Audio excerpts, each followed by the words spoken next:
నా పేరు కొండవేటి తిరుమల. నేను భగవంతవాడ 40 డివిజన్ నుంచి భారతీయ జనతా పార్టీ నుంచి భారతీయ జనతా పార్టీ నుంచి పోటీ చేస్తున్నాను. నేను ప్రజల సమస్యల కోసం ముందుకొచ్చినండి.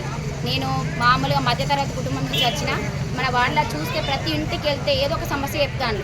పింఛన్ లేదని, వాటర్ ప్రాబ్లం అని, రోడ్లు క్లీన్ లేవని, స్ట్రీట్ లైట్ లేవని, ఎవరికి రేషన్ కార్డులు అత్తలేవని. మరి ఈ కౌన్సిలర్లు అందరూ ఎటుపోయింది? ఇన్ని సంవత్సరాలు గెలిచిన కౌన్సిలర్లు అందరూ ఎటుపోయిండు?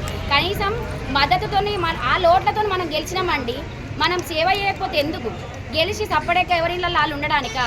ఓటుకు పైసలు తీసుకోకండి. దయచేసి మంచి వ్యక్తిని ఎన్నుకోండి. మనకు అవకాశం ఇస్తే, నాకు అవకాశం ఇస్తే ఖచ్చితంగా ఈ వాడ డెవలప్మెంట్ అవుతుంది.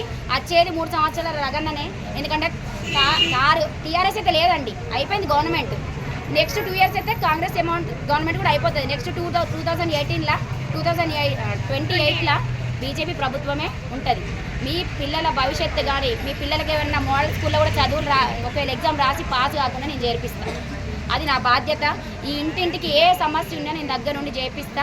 ఒక్క అవకాశం ఇవ్వండి ప్లీజ్. మీ అందరికీ మీ అమూల్యమైన ఓటు వేసి గెలిపించాలి. ఒక్కసారి మీ ఓటు వేసేటప్పుడు మనస్ఫూర్తిగా ఒక ఓటు వేయండి.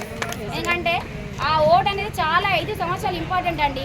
ఓటుకు 1000 ఇస్తారండి. మన రోజు కూలి ఎంత తెలుసా? 50 పైసలు. 5 సంవత్సరాలల్లా 50 పైసలు మనకు అమ్ముడు పోతామా? 50 పైసలక మనం అమ్ముడిపోయేది రోజు జీవితం. మన పొద్దున్నైతే ఆడన భిక్షం ఎద్దామన్నా ఎవరు రాడు. ఆడన మనకు కనబడుతుందా? కనబడది. 10 రూపాయలు అడుగుతాను. భిక్షం అడుకునే వాళ్ళు కూడా 10 రూపాయలు అని ఛాయ్ తాగుతామంటారు. మన విలువ, మన ఓటు విలువ అంత తక్కువనా? మనం ఓటైతే వాళ్ళు గెలిచిన వాళ్ళు బాజాబ్తో అడిగే హక్కు, వాళ్ళ దగ్గర ఉండి పనులు చేయించుకునే హక్కు మీకుంటుంది. అదొక్కటి గుర్తుపెట్టుకొని ఓటేయండి. Thank you very much.